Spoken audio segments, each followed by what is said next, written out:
আলোচনার বিষয় সুখী দম্পতি। বিষয় কি? কথা বলে না। দম্পতি বোঝেন? বুঝেন? স্বামী আর স্ত্রী বানায় যেজন মিস্ত্রি, সে বড় আজব কারিগর ও মনরে সে বড় কঠিন কারিগর, ঠিক কিনা? পৃথিবীর প্রথম দম্পতি হচ্ছে সাইয়েদনা আদম আলাইহিস সালাম আর হাওয়া আলাইহাস সালাম। পৃথিবীর প্রথম স্বামী আদম আলাইহিস সালাম, প্রথম স্ত্রী হাওয়া আলাইহাস সালাম। ওয়া কুলনা ইয়া আদম উসকুন আনতা ওয়া যাওজুকাল জান্নাহ। আল্লাহ বললেন, আদম তুমি আর তোমার জোড়া বা তোমার স্ত্রী দুজনে মিলে জান্নাতে থাকো। তাহলে ওনারা ছিলেন স্বামী আর স্ত্রী, ঠিক কিনা? তাহলে এই দাম্পত্য সম্পর্কটা এটা জান্নাতি সম্পর্ক। কি সম্পর্ক? উত্তর দিতে হবে। দৌলতপুরের ভাইরা রাগ করছেন আমার সাথে? শীত লাগতেছে? উত্তর দেওয়া যাবে আওয়াজ করে? হ্যাঁ, আওয়াজ করে উত্তর দিবেন, মুখে তালা মেরে বসে থাকা যাবে না। তাহলে পৃথিবীর প্রথম স্বামীর নাম কি? আদম আলাইহিস সালাম। পৃথিবীর প্রথম স্ত্রী হাওয়া আলাইহাস সালাম। এই দাম্পত্য সম্পর্কটা বড় মধুর, বড় গভীর, বড্ড ভালোবাসার, ঠিক কিনা? স্বামী আর স্ত্রী, স্বামী আর স্ত্রী, এই সম্পর্কটাকে আল্লাহ তাআলা কোরআনে পোশাকের সাথে তুলনা করেছেন। কিসের সাথে? পোশাক। আরবিতে বলে লিবাস। আরবিতে কি বলে? লিবাস। আল্লাহ বলেছেন, ও নারীরা তোমরা পুরুষদের জন্য পোশাক, আর ও পুরুষেরা তোমরা নারীদের জন্য পোশাক। পড়েন সুবহানাল্লাহ। পোশাকের বেসিকলি তিনটা কাজ। কয়টা?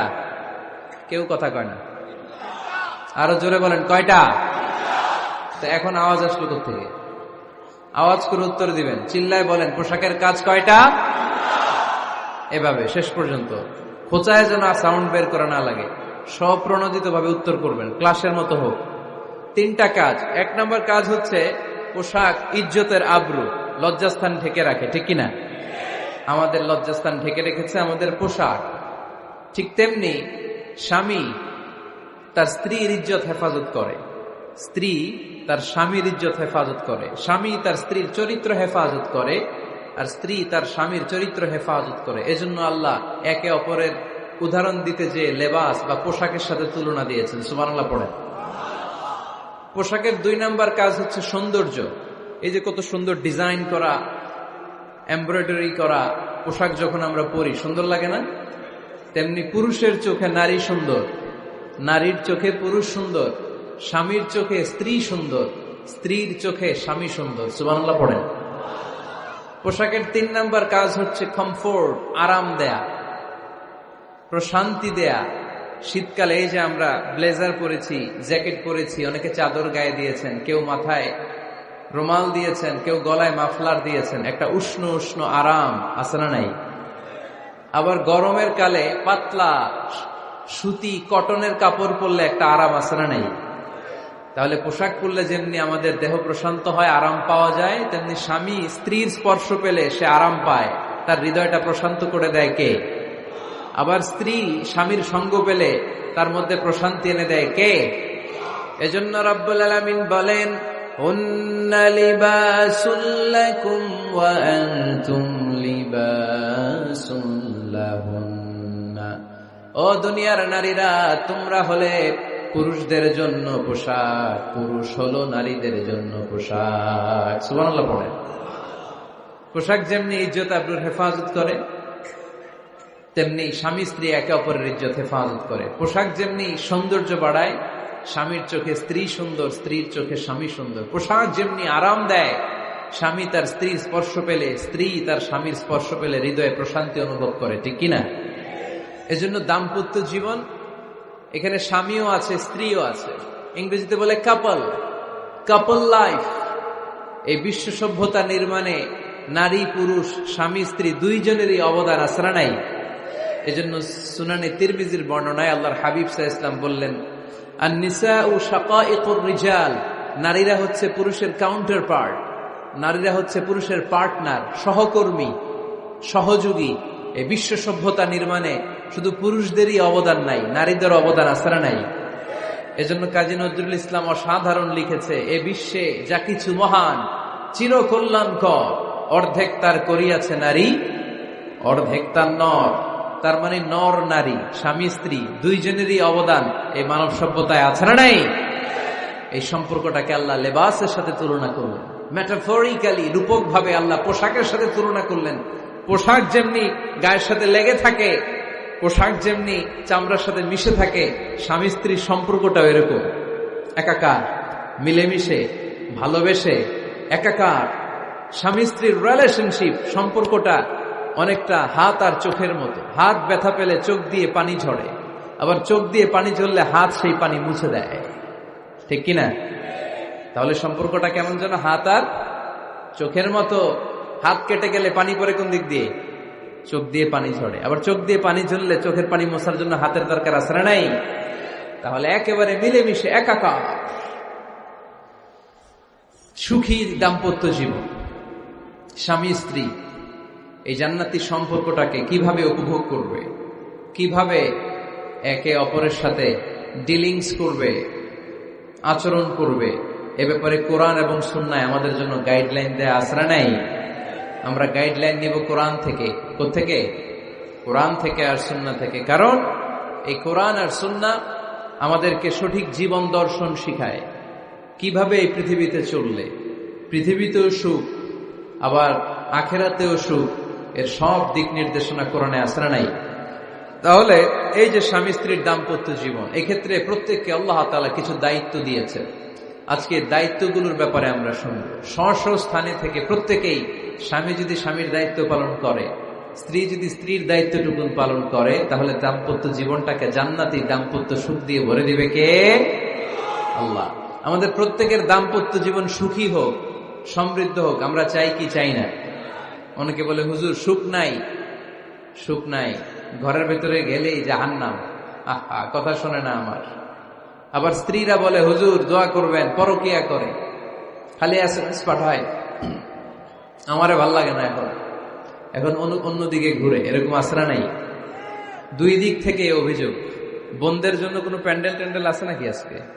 হ্যাঁ, দিনের বেলা সমাবেশ ছিল তো, এটা হয়ে গেছে তো মাইকের সাউন্ড নিশ্চয়ই। এই এদিকে উঠছে কে? টান দেন এদেরকে ধরে, টানেন টানেন, টাইনা বসান বসান, টান দেন টান দেন, হুজুরে ধরেন, হুজুরে ধরেন। ধরতে পারেন নাই হুজুরে?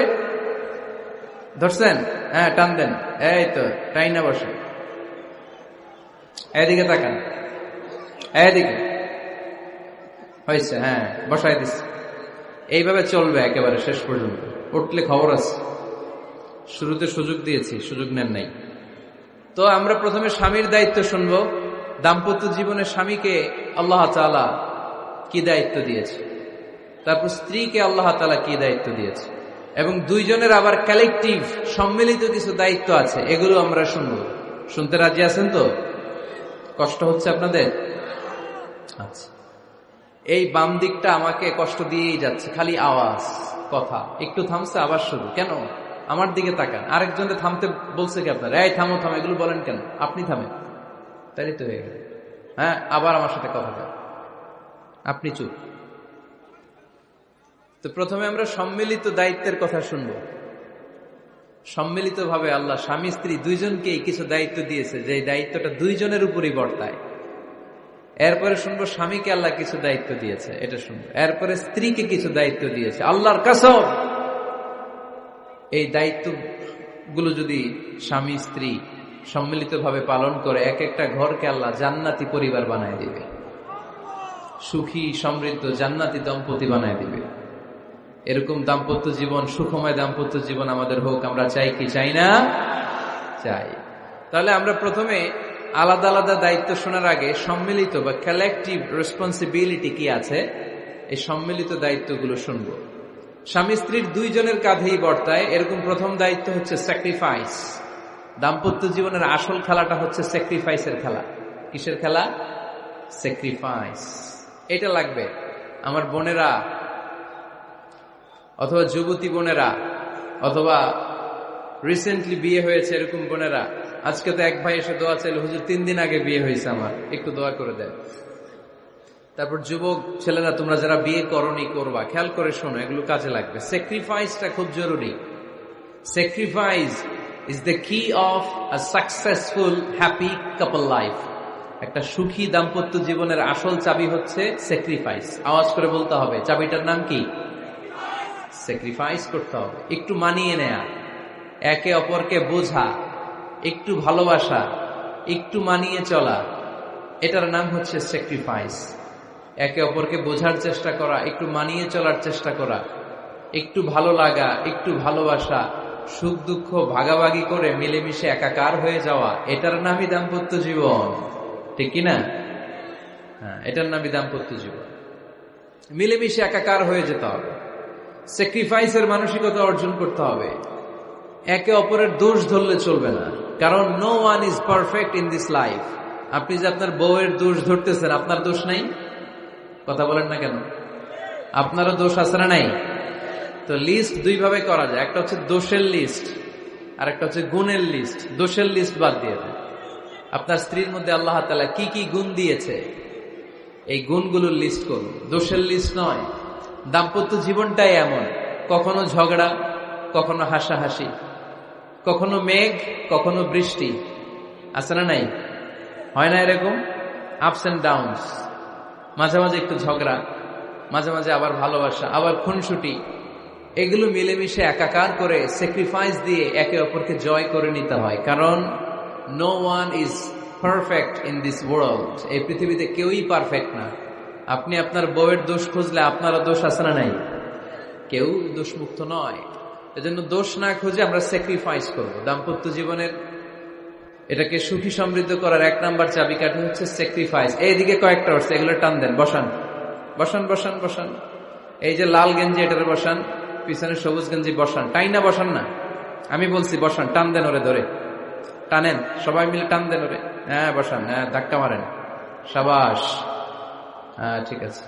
এই বসাইতে পারে না, লাল গেঞ্জি চলে যাইতেছে, ওরে ধরো, এই ঠিক আছে, বসছেও, ঠিক আছে বসছে, ফাইন, আমার দিকে তাকান, বসে গেছে। কষ্ট পাইতেছেন আপনারা? তো শেষ করে দেই তাইলে, হ্যাঁ শুনবেন তো? উঠা বসা কেন? সময় দিছিলাম, ওই সময় যান না কেন? পুরো বাংলাদেশটা এরকম ক্যাওস, কেউ নিয়ম মানতে চায় না। যেতে বলছি যায় না, এরপরে কথা শুরু করছে, এখন ওঠা শুরু করছে। তো শৃঙ্খলা আপনি কোথায় কাজে লাগাবেন? এটা কোরআনের মাহফিল, এখানে নীতির কথা শোনানো হয়। তো এখানে যা চলবে সব নীতি মেনেই চালাতে হবে, ঠিক কিনা? অনিয়ম করতে পারবেন না আপনি। আর এইখানে তো ওনারা স্বাধীনতা ঘোষণা করছে, আলাদা হয়ে যাবে এরা, আপনারা স্বাধীন হয়ে যান। হয়েছে? এদিকে তাকান। তাহলে সুখী দাম্পত্য জীবনের এক নাম্বার চাবির নাম কি? স্যাক্রিফাইস। চিল্লায় বলতে হবে, সেটা কি? তাহলে হাজব্যান্ড ওয়াইফ দুইজনই স্যাক্রিফাইস করবেন। এই যে ভাই, আল্লাহর দোহাই লাগে, আল্লাহর দোহাই। এই দৌলতপুরের ব্যাপারে খুব খারাপ একটা ইমপ্রেশন নিয়ে আমি যাব আপনাদের কারণে। আপনারাই আপনাদের দৌলতপুরের বদনামের জন্য যথেষ্ট। আরেকজনের বসানোর দরকার নেই, নিজেই বসেন, কাউরে ইঙ্গিত করার দরকার নেই, কোথাও লাইট মারার দরকার নাই, লাইট বন্ধ করে নিজেই বসে যান, বসে।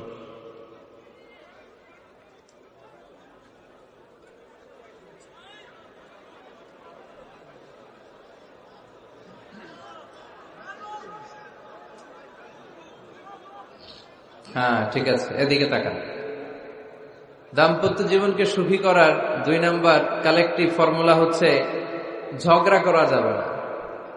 ঝগড়া আপনারা করেন নাকি ভাবির সাথে? ভাবির সাথে ঝগড়া করেন কে কে? দেখি হাত তোলেন।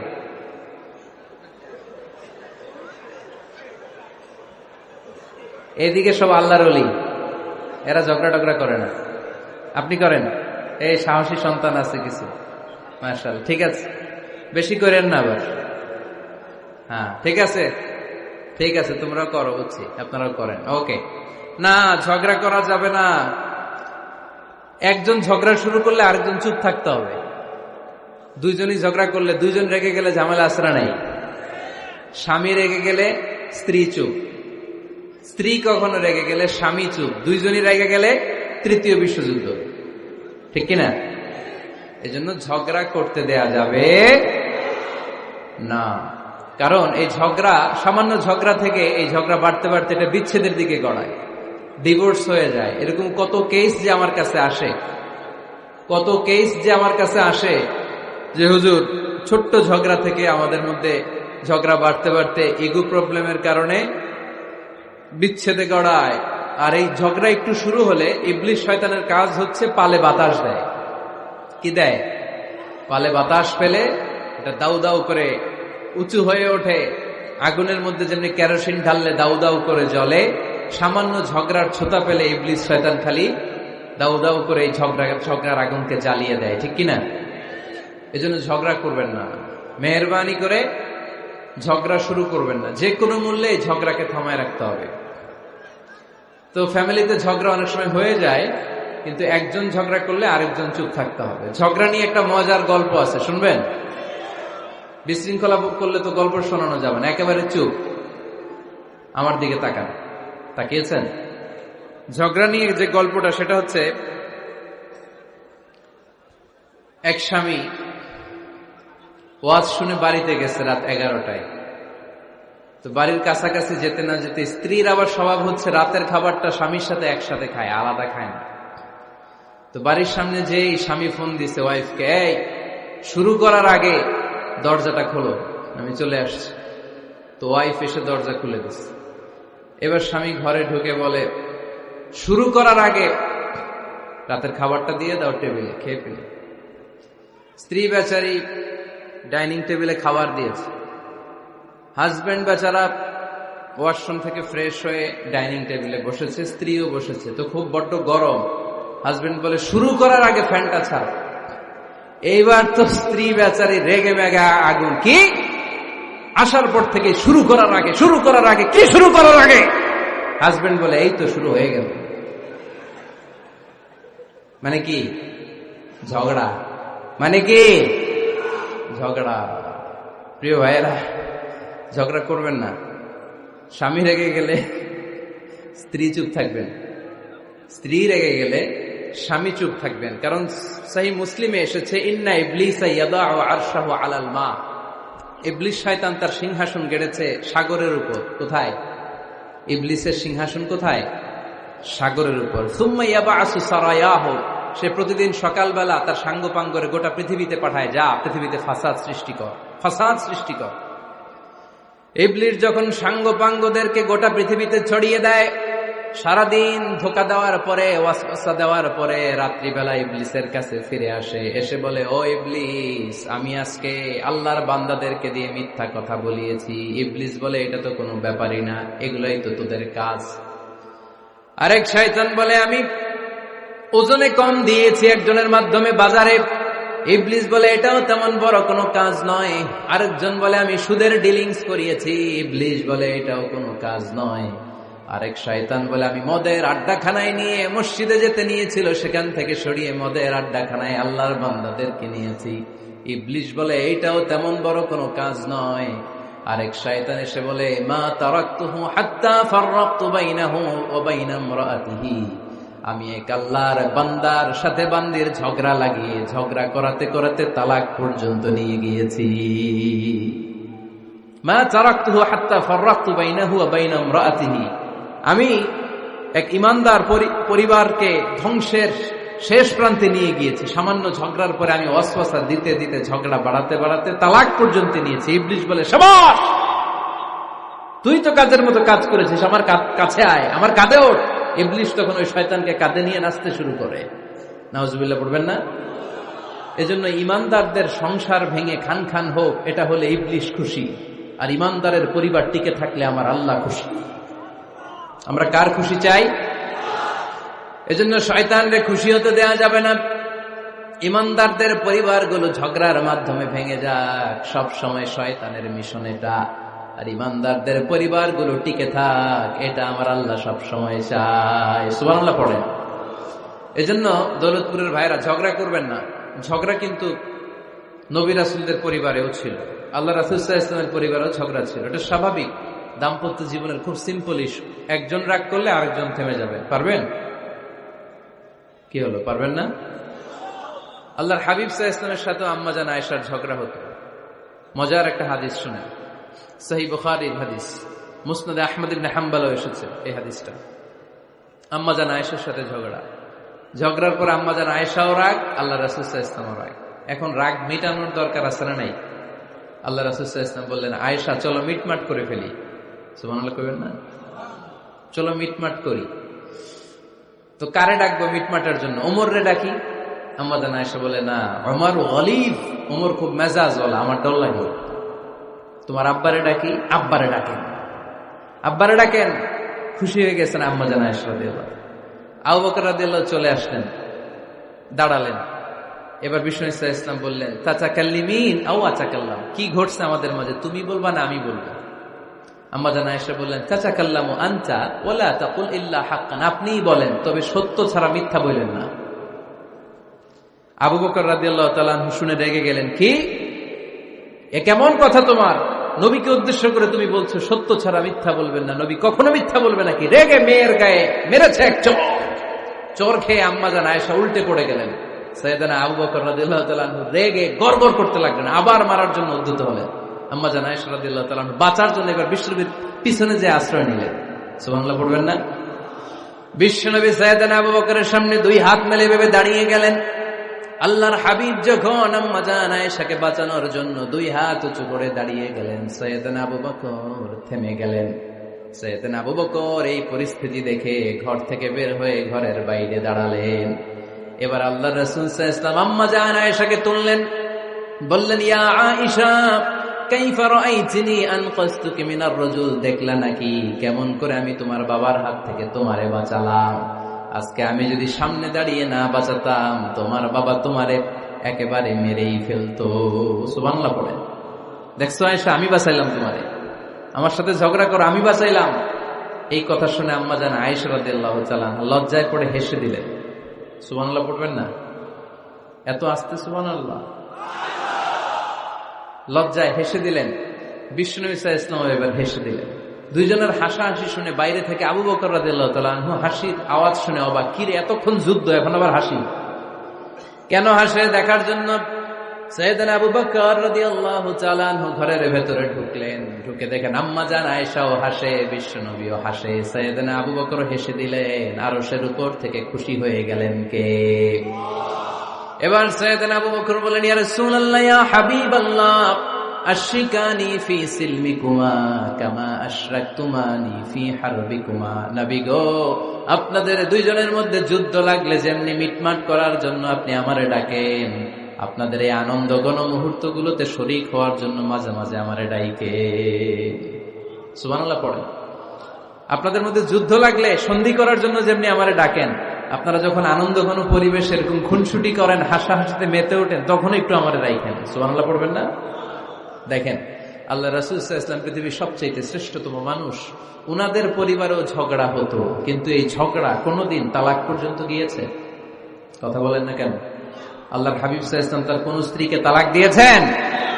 প্রায় আম্মাজান আয়েশার সাথে রাগারাগি হতো। আল্লাহর হাবিব সাল্লাল্লাহু আলাইহি ওয়াসাল্লাম বলতেন, আয়েশা, কখন তুমি রেগে থাকো সেটাও আমি জানি, কখন তুমি আমার উপর খুশি থাকো সেটাও আমি জানি। ইয়া আয়েশা, ইন্নী লা আ'লামু ইযা কুনতি আন্নী রাদিয়া ওয়া ইযা কুনতি আলাইয়া গাদবা। আয়েশা, কখন রেগে থাকো তাও বুঝি, কখন খুশি থাকো তাও বুঝি। আম্মাজান আয়েশা বললেন, ইয়া রাসূলুল্লাহ, কেমনে বোঝেন? বিশ্বনবী বললেন, তোমার দোয়ার বাক্যগুলো শুনো বুঝি। যখন তুমি আমার উপরে খুশি থাকো তখন দোয়ার সময় তুমি এভাবে বলো, রব্বি মুহাম্মদ, ও মুহাম্মাদের রব, আপনি আমাদের সব গুনাহ মাফ করে দেন। আর যখন তুমি আমার উপর রেগে থাকো তখন তুমি মুনাজাতের সময় বলো, রব্বি ইব্রাহিম, ইব্রাহিমের রব, আপনি আমাদেরকে ক্ষমা করে দেন। তার মানে যখন তুমি রেগে থাকো তখন দোয়ার সময় আমার নামটা মুখে নিতে চাও না। সুবহানাল্লাহ পড়েন। তখন তুমি দোয়ার সময় অন্য নবীর নাম নাও। আম্মাজান আয়েশা বললেন, ইয়া রাসূলুল্লাহ, মা আহাজুরু ইল্লা ইসমাক, আমি তো শুধু নামটাই সরাই, আমার মুখ থেকে কেবল আপনার নামটাই সরায় রাখি, আমার হৃদয় থেকে কখনো আপনারে সরাতে পারি না। আমার হৃদয় জুড়ে আপনি, মা আহাজুরু ইল্লা ইসমাক। নবী হে, আমি শুধু দোয়ার সময় রাগের মাথায় আপনার নামটা বাদ দেই, হৃদয় থেকে তো আপনারে বাদ দিতে পারি না। সুবহানাল্লাহ পড়বেন না? তার মানে নবীদের ফ্যামিলি তো ঝগড়া এগুলো হতো, কিন্তু এটা তালাক পর্যন্ত গড়াতো না, ঠিক কিনা? তাহলে এখন থেকে আমাদের এই স্লোগান নিতে হবে যে ঝগড়া করলেও আমরা ডিভোর্সের দিকে যাব না, পারা যাবে? আর একজন রেগে গেলে আরেকজনকে চুপ থাকতে হবে। ভাবি রেগে গেলে আপনি চুপ, পারবেন? পারবেন না? ইনশাআল্লাহ। এই যারা বিয়ে করে না এরা ইনশাআল্লাহ, আর বাকিরা চুপচাপ। আওয়াজ করে পড়েন না ইনশাআল্লাহ। তাহলে প্রথমে স্যাক্রিফাইস, তারপর ঝগড়া করা যাবে না। 3 নাম্বার, দাম্পত্য জীবনের কোনো গোপন কথা অন্যের কাছে শেয়ার করা যাবে না। হাদিসে এসেছে, এটাকে বলা হয়েছে আযমুল আমানা, এটা সবচেয়ে বড় আমানত। যারা দাম্পত্য জীবনের একান্ত বিষয় কারোর সাথে শেয়ার করে তারা সবচেয়ে বড় কবিরা গুনাহ করে। আশারুন নাস বলেছেন বিশ্বনবী এদেরকে, সবচেয়ে নিকৃষ্ট মানুষ।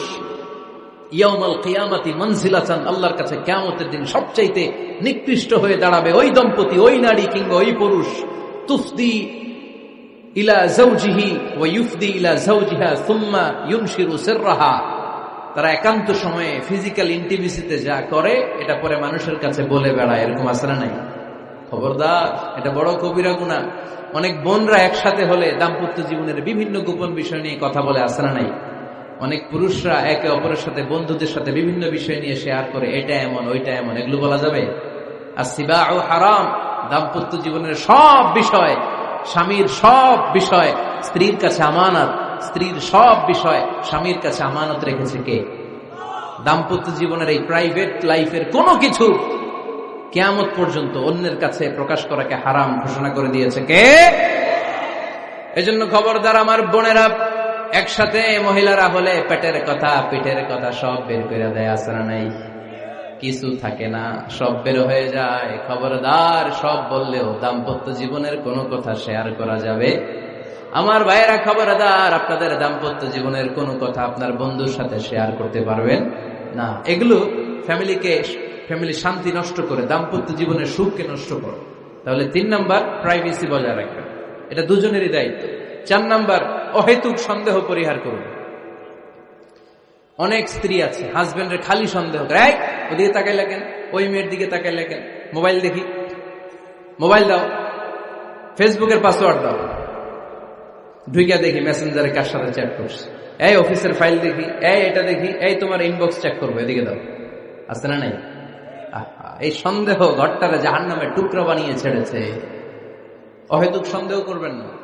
আবার ভাইরা ভাবিদেরকে অহেতুক সন্দেহ করবেন, এই ওদিকে গেলা কেন, ওদিকে তাকাইলা কেন, এটা করলা কেন, ওইটা করলা কেন, দেখি তোমার মোবাইল, তোমার মোবাইলের গ্যালারি দেখি, লক করে রাখছো কেন, লক খোলো। আছে না নাই? অহেতুক সন্দেহ ফ্যামিলিটারে জাহান্নামের টুকরা বানিয়ে দেয়। হ্যাঁ, ভ্যালিড কোনো অপরাধ যদি স্বামী করে ফেলে, ভ্যালিড কোনো অপরাধ যদি স্ত্রী করে ফেলে, পরকীয়ার কোনো বিষয় যদি প্রমাণিত হয়, বসেন, কনসাল্ট করেন, একে অপরের সাথে কথা বলেন, জিজ্ঞেস করেন। কিন্তু অহেতুক, আমি অনেক ফ্যামিলি এরকম দেখেছি, আমার কিছু বন্ধুকেও আমি দেখেছি যে এদের অবস্থা খুব খারাপ, খালি সন্দেহ করে। আছে না নাই? এই সন্দেহের রোগটা বড় রোগ, এই রোগ থেকে বেরিয়ে আসতে হবে। অহেতুক সন্দেহ করা যাবে না। 5 নাম্বার, হাজব্যান্ড ওয়াইফের দায়িত্ব হচ্ছে একে অপরের সহযোগী হতে হবে, সহকর্মী। আল্লাহর জান্নাত পাওয়ার ক্ষেত্রে একে অপরের সহযোগী। আপনি একা জান্নাতে যাবেন, ভাবি জাহান্নামে, এটা আপনি চান? জি না, আওয়াজ নাই আমগো গলায়। আপনি এটা চান? ভাবি একা জান্নাতে যাবে, আপনি যাবেন না, এটা ভাবি চায়? চায় না। তাহলে গেলে একসাথেই যান না, একসাথেই যান, একসাথেই যাবেন, আলাদা না। এজন্য আল্লাহর আনুগত্যে, আল্লাহর ইবাদতে, দাম্পত্য জীবনে একে অপরের সহযোগী হতে হবে। স্বামী ভুল করলে স্ত্রী সুন্দর করে শুধরে দিবে, স্ত্রী ভুল করলে স্বামী শুধরে দিবে। ফজরের সময় স্ত্রী হাজবেন্ডকে ডেকে দিবে, উঠতে না চাইলে ঠান্ডা পানির ছিটা দিবে। কারণ জান্নাতে একা যাওয়া যাবে না, গেলে দুইজনই যাবে। কথা কয় না? দুইজনেই জান্নাতে যাওয়ার দরকার আছে না নাই? যত বেশি আপনারা আল্লাহর আনুগত্যে আগাতে পারবেন, তত আপনাদের মহাব্বত বাড়াই দিবে কে? এই যে হাজবেন্ড ওয়াইফের ভালোবাসাটাকে বলে লাভ পিরামিড। কি পিরামিড? লাভ পিরামিড, লাইক ট্রায়াঙ্গেল, ত্রিভুজ আকৃতির। হাজবেন্ড ওয়াইফের ভালোবাসা